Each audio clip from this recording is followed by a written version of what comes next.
dipromosikan ke masyarakat, Pak, supaya masyarakat kita itu tidak menjadi barbar karena rebutan gelar, rebutan jabatan, rebutan pekerjaan, rebutan ekonomi.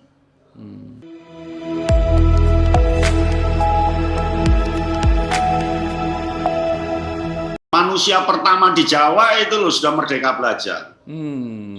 Dulu manusia pertama itu siapa yang didik? Bukan guru, Pak. Orang tua.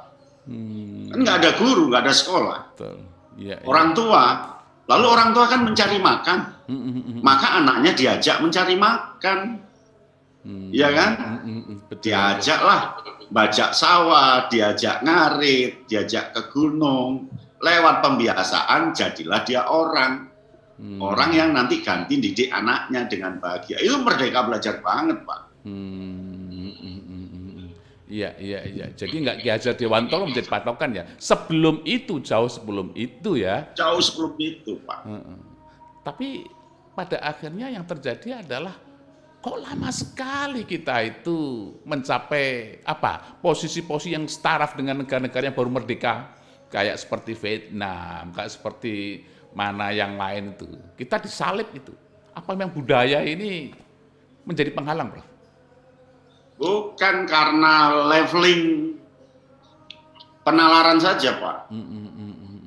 Iya. Jadi level penalaran kita belum bisa naik. Dan naiknya perlu keserentakan, Pak. Jadi budaya itu kan bisa dibentuk. Iya. Tapi pembentukannya harus punya kebersamaan semua. Baru pecah pikirannya, Pak. Pikiran kita kan masih level 3, belum level 6, belum 7, belum 8. Istilahnya Jawane itu belum meletek. Nanti kalau meletek, bisa, Pak. Nah, sekarang sudah mulai. Anak-anak muda sudah mulai meletek pikirannya. Dan itu nanti membawa bangsa kita lebih hebat, Pak. Saya yakin itu, Pak. Kalau kita lihat Bob Sadino, ini kabarnya, Bob Sadino awal itu menjadi penjual telur dari Belanda. Siapa yang mau telur dari Belanda? Itu telur-telur yang mungkin sekarang kita bisa menikmati itu, Prof.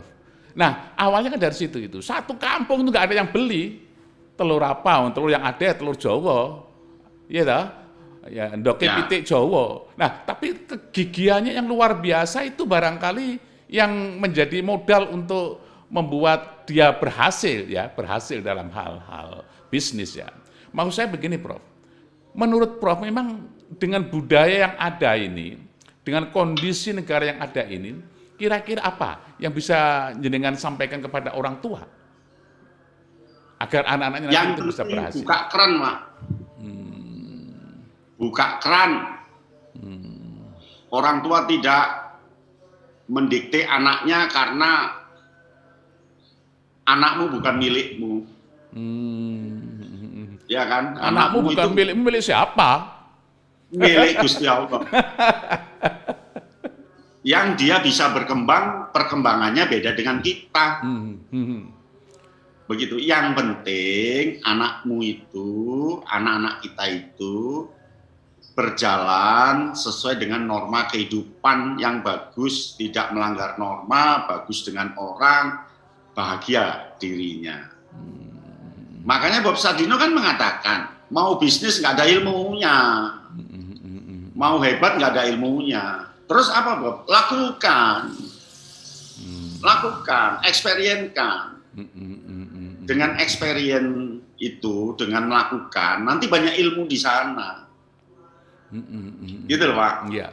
Tapi yang proses selanjutnya yang harus dipahami, Prof, siapa teman anak, itulah anak kita. Siapa temanmu, itulah kamu.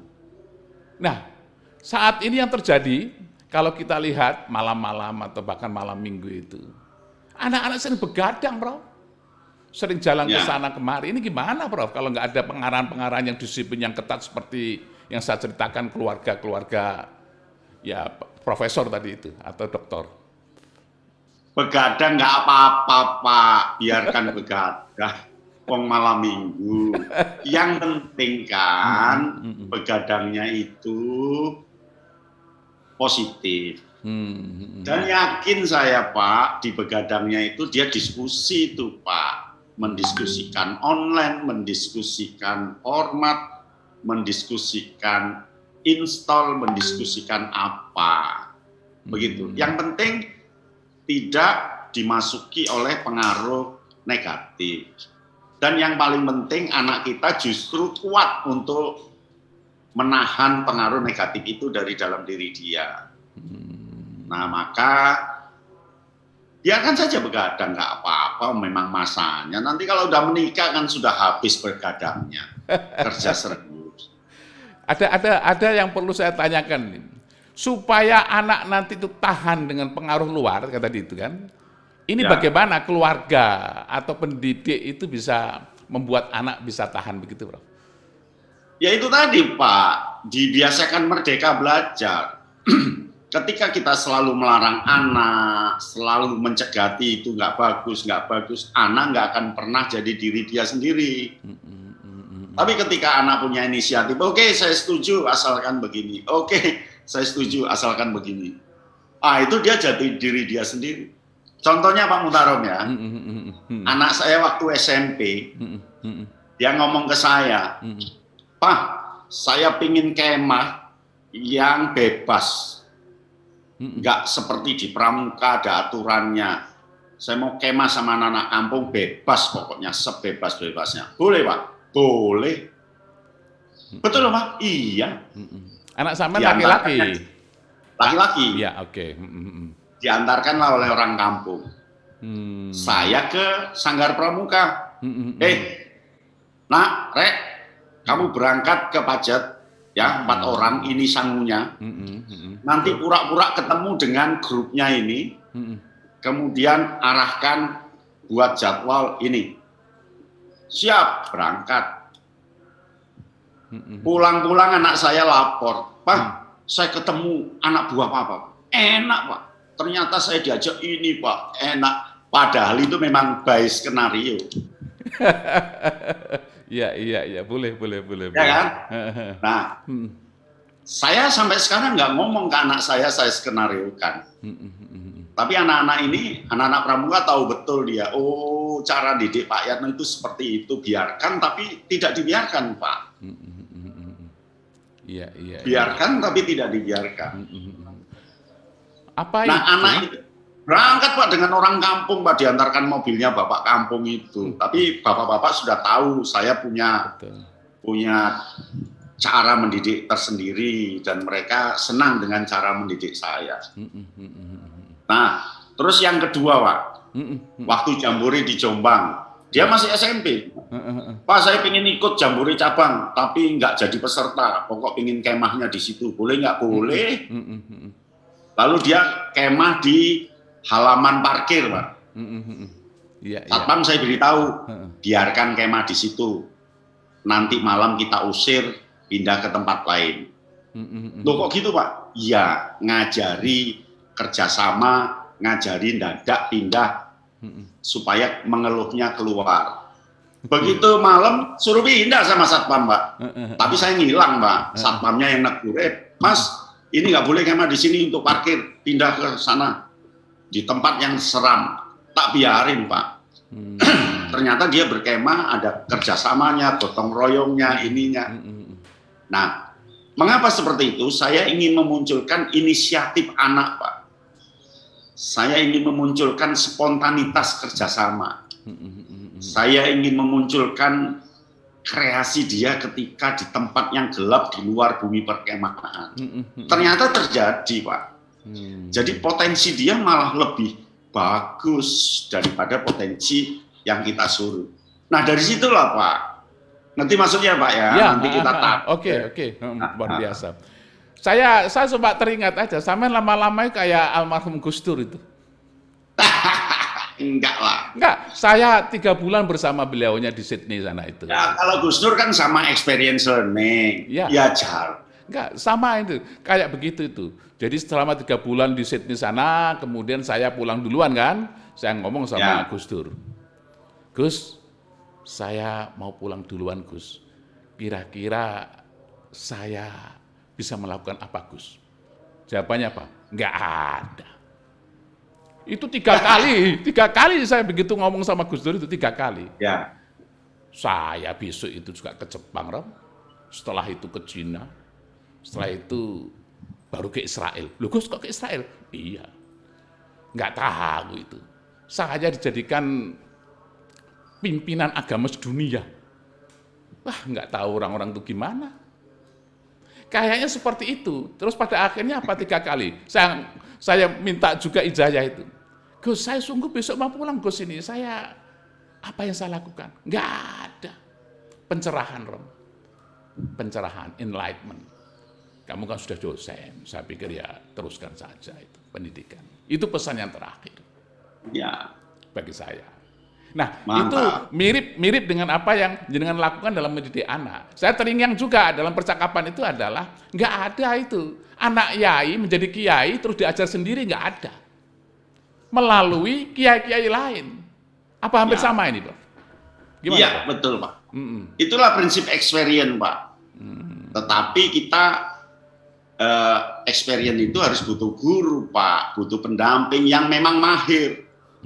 Mahir artinya dia kuat di fasilitator. Nah, kalau guru sekarang kan bukan guru itu, Pak. Itu hanya mengajar. Kan beda guru dengan mengajar. Betul. Nah, makanya kan beda, guru, instruktur, penatar itu beda semua. Nyantai aja, Pak. Iya. Tapi Prof, saking santainya, mungkin kalau kita pahami bagaimana pergerakan pendidikan di kita ya, zaman jenengan dulu, kemudian zaman sekarang, dulu itu membuat lesson plan, RPP, itu berlembar-lembar, Prof. Sampai ke LKS, sampai jawabannya dan sebagainya itu.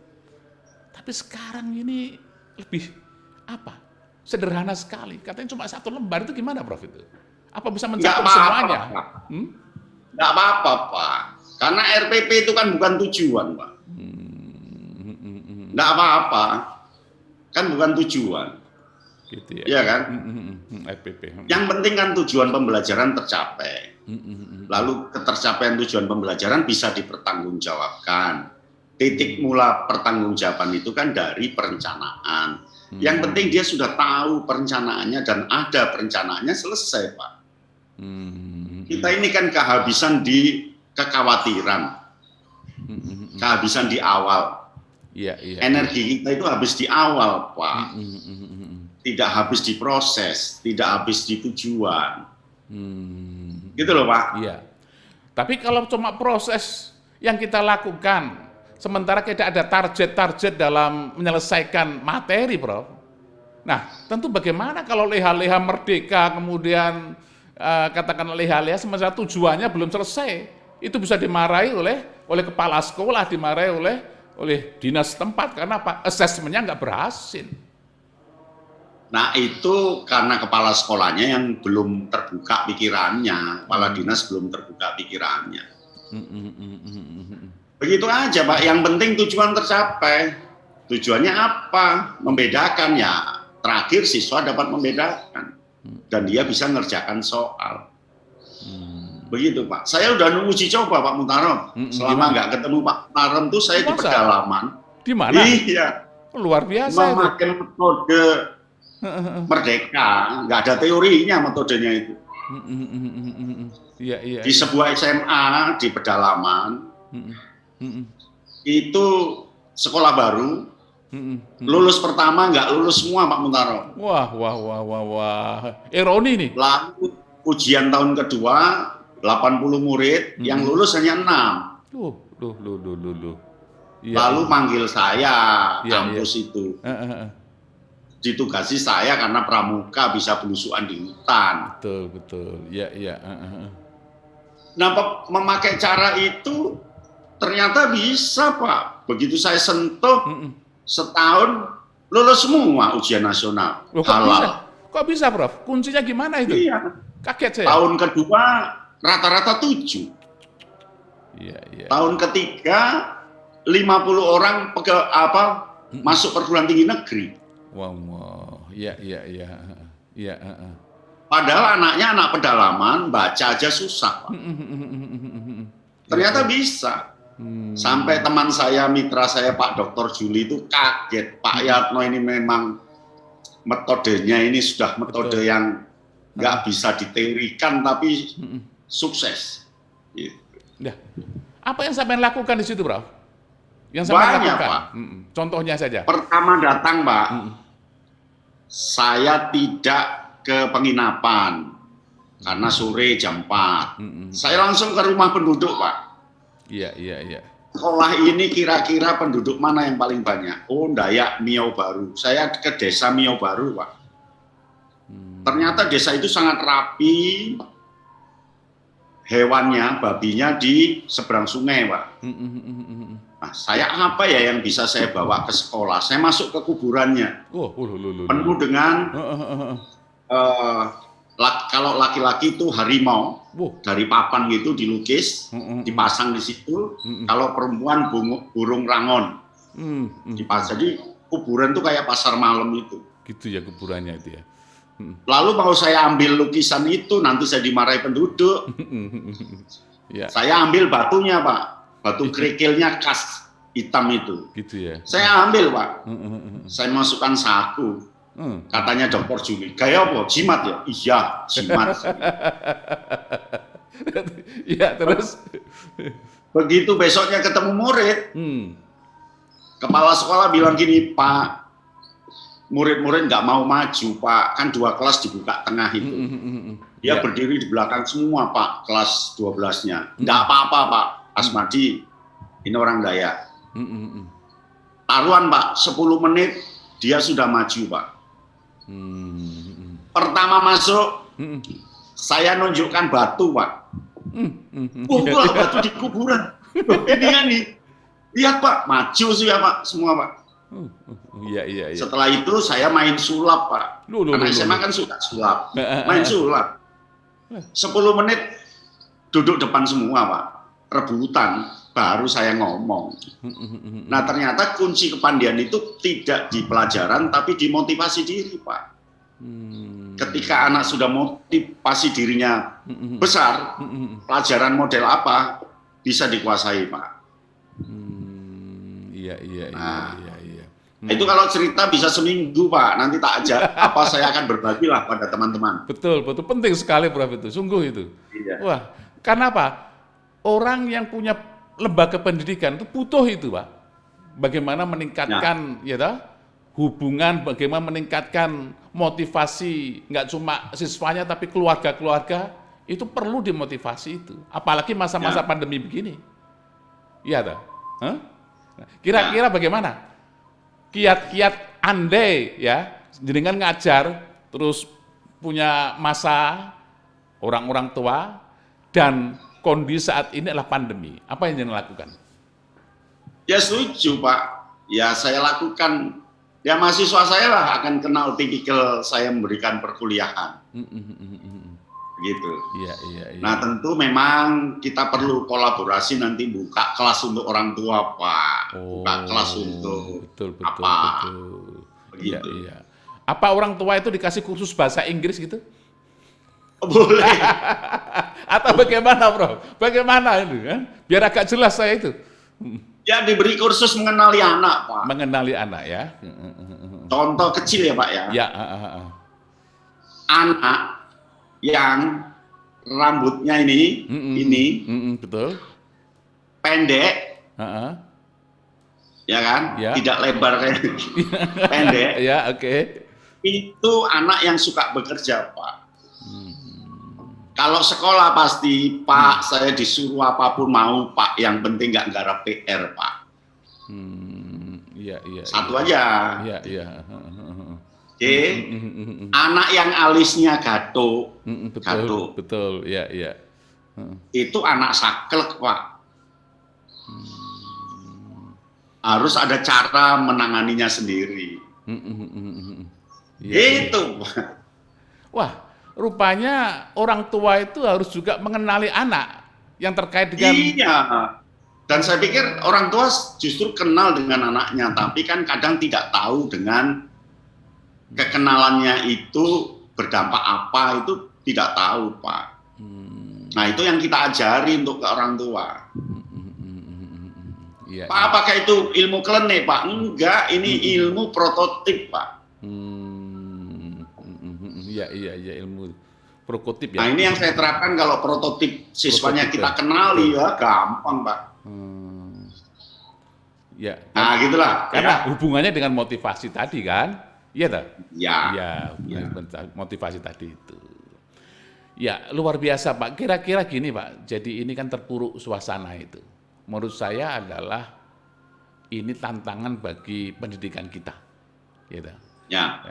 Nah, kira-kira apa pesan yang bisa disampaikan kepada orang-orang tua atau anak-anak gitu? Karena yang terjadi adalah banyak orang tua itu anak-anaknya itu berani sama orang tua. Kenapa? Gara-gara main game yang keras dar dan sebagainya, akhirnya pulang-pulang tuh marah-marah, disuruh berhenti aja malah marahi. Nah, itu kan nggak sesuai dengan budaya-budaya etika kita. Itu gimana, Bro? Jadi Pak, jangan terlalu berlebihan menghadapi murid, menghadapi situasi seperti ini. Ingat bahwa semua anak tidak terkecuali punya keinginan untuk bisa, punya keinginan untuk mampu, punya keinginan untuk berkembang. Semua orang tanpa disentuh orang tua pun dia punya keinginan. Yang kedua, anak itu punya harga diri. Maksudnya, tidak ada satu anak pun yang mau berada di bawah temannya. Betul. Ya. Dia selalu mau seiring dengan temannya, dia minimal sama dengan temannya, dia kontek-kontekan, tidak mau dipermalukan temannya, tidak mau memalukan temannya. Itu kedua Pak, harga diri. Yang ketiga, semua orang, nggak usah disentuh orang tua pun, punya tanggung jawab.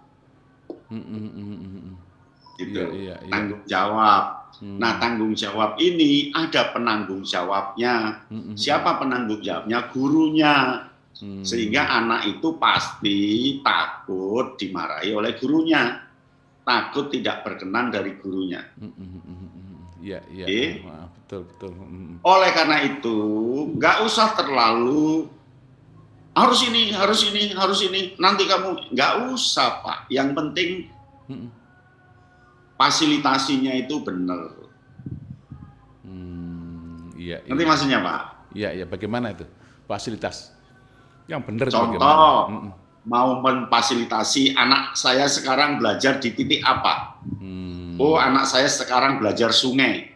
Ya, sekali-sekali nanti minggu anaknya diajak ke sungai, lihat sungai, jagir sana.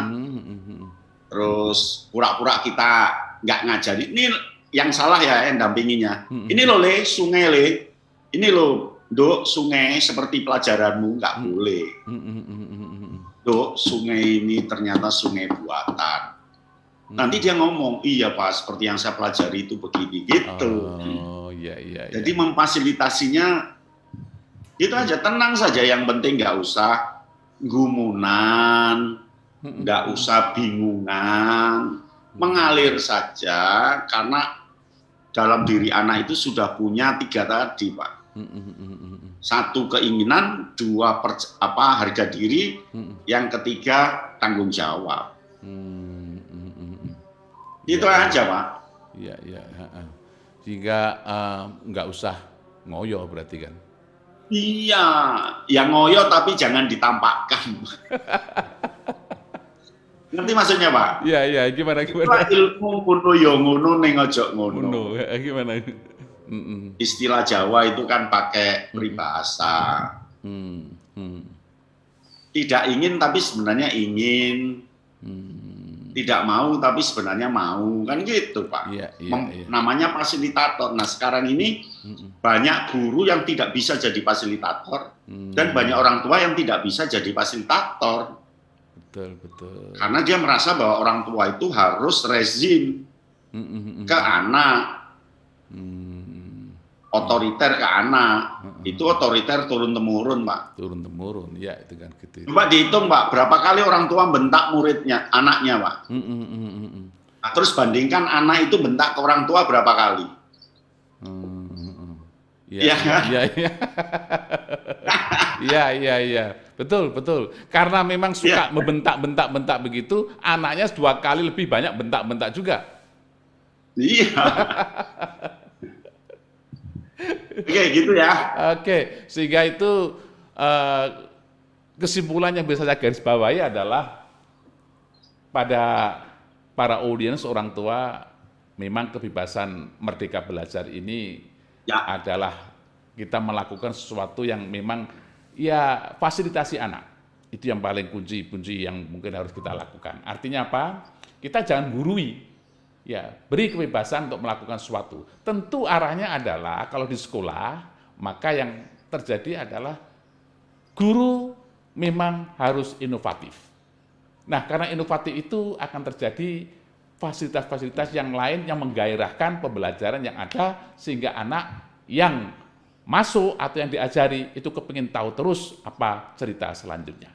Oke, thank you very much, Prof. That's really great. Terima kasih. Thank you. Jangan lupa nonton YouTube Kak Yatno Bintang. Wah, luar biasa. Kak Yatno Bintang ini Daun Pisang Entertainment. Daun Pisang Entertainment ya. Kak Yatno Bintang dan Daun Pisang Entertainment ini kalau kita ingin belajar lebih banyak tentang pendidikan-pendidikan yang ada di Indonesia terutama, tapi ini juga menyangkut masalah pendidikan yang sangat worldwide international. Oke?